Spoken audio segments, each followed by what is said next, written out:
Hi guys, welcome to my channel everyone and thank you so much for watching. What's going on guys?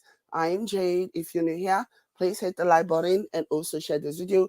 Thank you so much for being here. So the verdicts are in folks. The verdicts are in.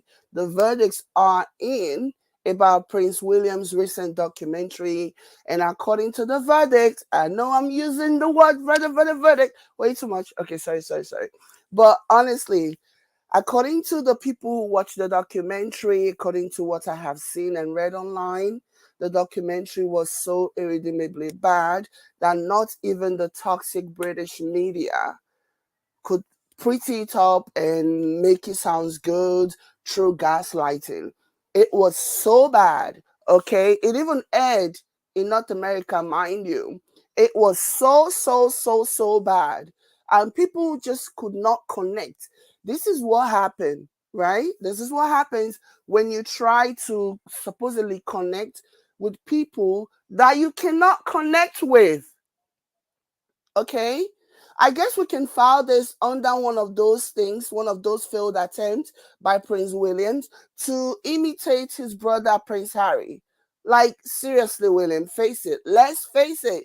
You don't have what it takes. You don't have the charisma. You don't have the personality. You're not a people's person, and that's okay. Just live your truth, live your life, be your authentic self. Stop trying to imitate your brother, because to me this just seems so sinister. Okay, it's just a little bit sinister for me when I see a situation whereby Prince William did everything that he could to kick his brother out of the family. Like, name it, there is like manipulation, gaslighting, name anything that you will. Like, he went out of his way to, in an effort, he and his wife and concubine of Convoy, like, in an attempt to like kick Prince Harry and Meghan out, only for him. Was this like, this is so sinister? Because like, I'm wondering, like, was this your goal? Was your goal, because you were so envious and so jealous of your brother? Pretty much he has everything that you never want, that you ever wanted, but you couldn't do for yourself. You know, he has the charisma, he has the girl, he married the girl that you had a crush on, okay? And I think, because it has been said that William had a crush on Meghan Markle, right?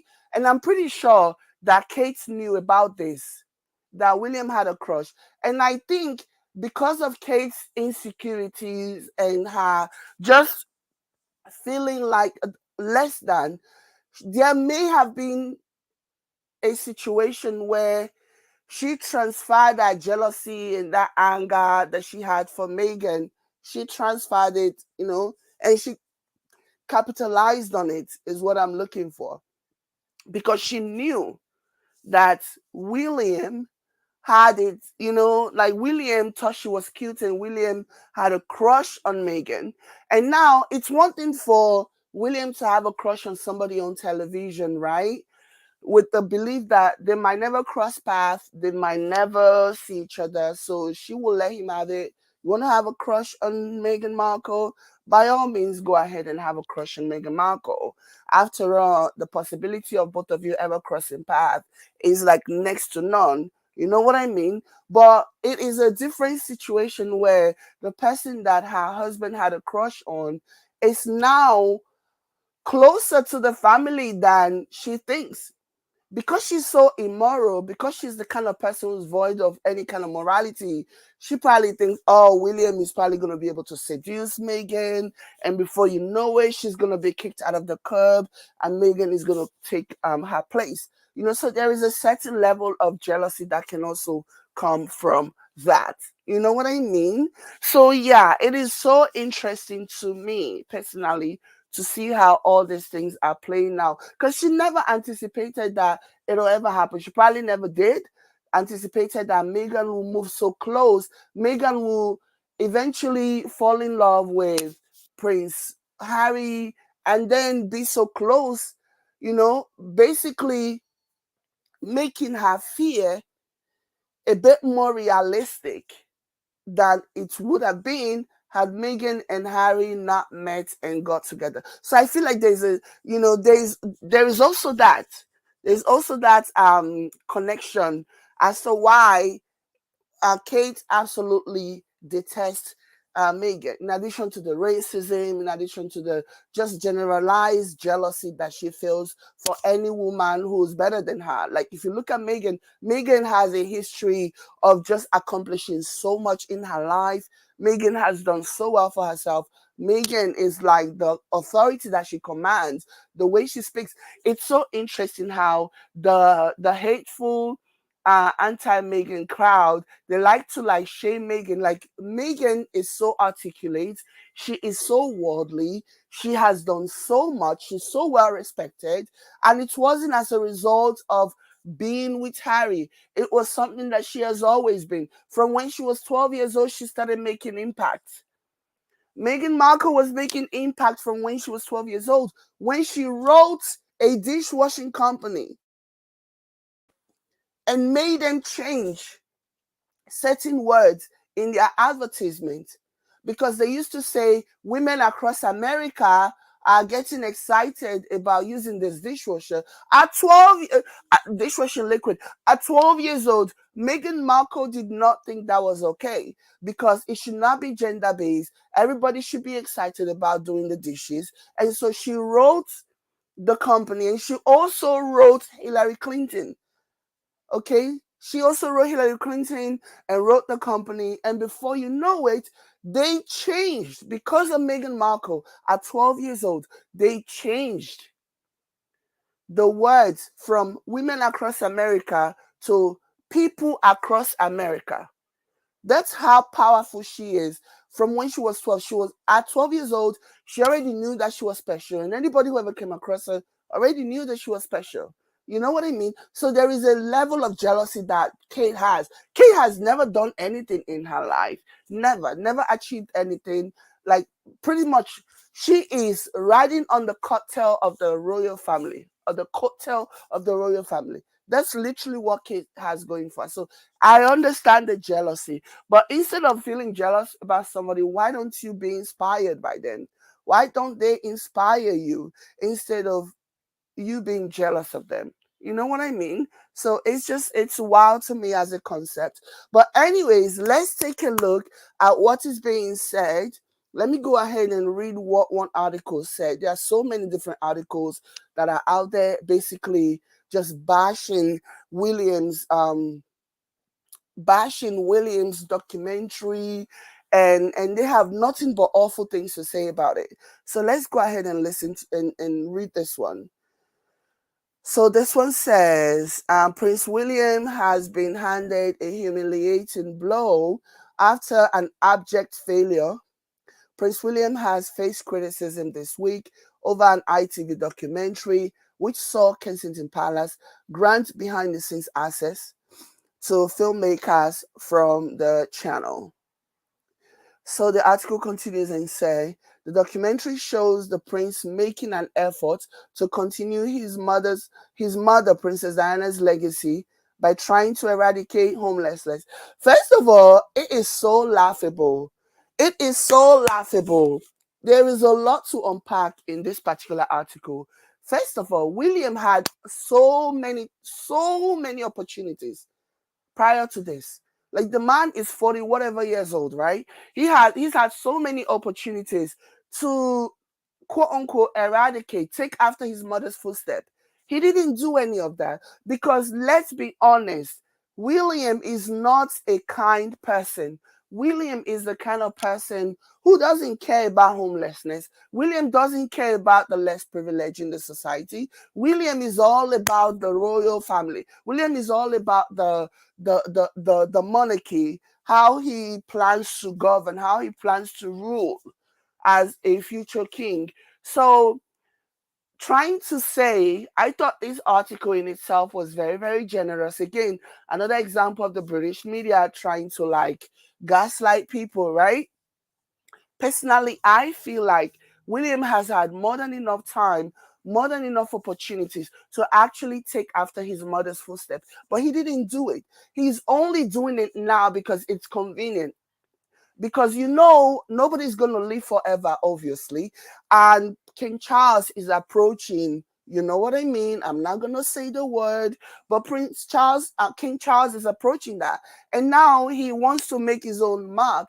And instead of him to carve out something for himself or engage in things that are actually realistic, William is choosing to like do the most unrealistic kind of charity. And he's piggyback off of charities that have already been established, charities that have been functioning for decades and decades and even centuries. And he's trying to piggyback off of those. And those things are coming across really disingenuous. They are coming across and making him seem like a fake, which I think he is. But if it is going to take for this documentary for you to realize just how fake William is, by all means, I love that for you. It's taking you as long as it has taken you, but I guess better late than never. But if you've been paying attention, you will know that William is someone that really has no substance. He doesn't care. He's just very self-centered, like his father. That's just my opinion. Anyways, so the article continues and says, and the documentary show Prince making an effort to continue his mother, Princess Diana's legacy by trying to eradicate homelessness. Another part of this segment that I wanted to talk about. Imagine somebody who has been living off of taxpayers' pounds. Taxpayers have been funding his lifestyle. And all of a sudden, he now wants to get serious about eradicating homelessness. At some point in the documentary, he actually said, "What can I do? What can you do? How about you sell many, many, many of your properties, of your lands, and start from there? How about you do that?" The fact that he will ask, "What can I do?" that tells you all you need to know about how detached, how removed, how unrealistic, how disconnected he is. He's like, "What can I do? Really? Really, really, really?" So all this time, before embarking on this ill-fated documentary, you never took one moment to think for yourself, what can I do? It's taking for you to be in front of the cameras to ask, what can you do? Oh my gosh. Even I was expecting more from you. I was expecting for you to be a lot more prepared than you are in this documentary. Like, it is embarrassing. Anyways, let's keep going. It says, for if homelessness is but writing in iNews, Marianne Levy said, for if homelessness in the UK is to end, we need to know why it is at an all-time high. So the article continues and says, and we need to know about cutbacks to social services, how the NHS is struggling to provide frontline care, the burden of GPS, general practitioners, and we need to know about investments in the building. Sorry, we need to know about investment in and building of social housing. Yeah. So investing in and building social housing. Of these issues and the many more that have contributed to the crisis William has announced his intentions to solve, there was nothing. So he didn't address like some of the root cause, because addressing some of the root cause, you know why William didn't address some of the root cause?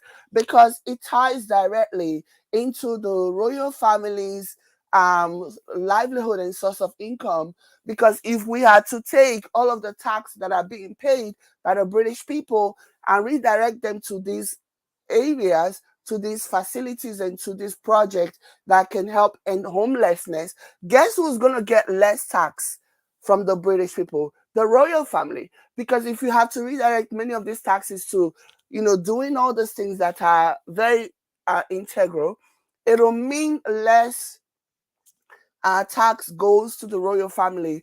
And you think they want to do that? Nah, they don't want to do that. So yeah, it's so laughable. So continuing, it says, William is clearly committed to his cause, but he simply cannot. I think they're just being generous by saying William is committed to the cause. William is not committed to anything. William is committed to what will take him from point 1 to point two. Something that will make him look good, something that will make him seem as though he's trying to make a difference. That's all William cares about. William is so the article continues and says William is clearly committed to his cause, but he simply cannot galvanize his audience at the ballot box, in the workplace, and in wider social arenas to fix this inhuman problem once and for all. As an hour of factual television that was supposed to prove it is possible to end homelessness, this documentary was an abject failure. Mm-mm-mm-mm-mm. So continue, the article says, in a 3-star review, 3-star review, I think that was just being generous. In a 3-star review, The Guardian was more warm. Yeah, of course they were more warm. It says Williams seemed to grasp the complexity of homelessness and begin to dismantle people's assumption in judgment. Yeah, right. I don't care about that. If he does care, then he should do what he needs to do to make sure that more resources go to the people that are less privileged in the society. Okay, but you know what's going to happen tomorrow? The same William is going to go back and so comfortably and unbotheredly collect the same tax that would have made a difference in helping eradicating homelessness. But the thing is that with this documentary, he and the royal family at large have basically opened themselves up for something that they probably didn't anticipate, something that they never really thought about, and that is starting to come out. So we're going to talk about the fallout from William's documentary. Like, it is so ill-fated. Like, people are coming out with receipts. Apparently, William is the worst. He's the worst. There is a Bible verse that says, before you remove the speck of dust from somebody else's eyes, make sure you remove the plank of wood in your own eye. You know what I mean? So this Williams documentary has opened the door for so many other conversations that the royal family did not anticipate, because it just opened up, it just exposed them more, and I am so here for it. But yeah, let me know what you guys think in the comment. Like this video and also share. I'm coming back to talk about that in my next video. And yeah, people have receipts, guys. People have receipts. People have exposing the royal family, William, Charles, and all the others. So yeah, we're gonna discuss that in my next video. Thank you so much. Hit the like button. I'll catch you later.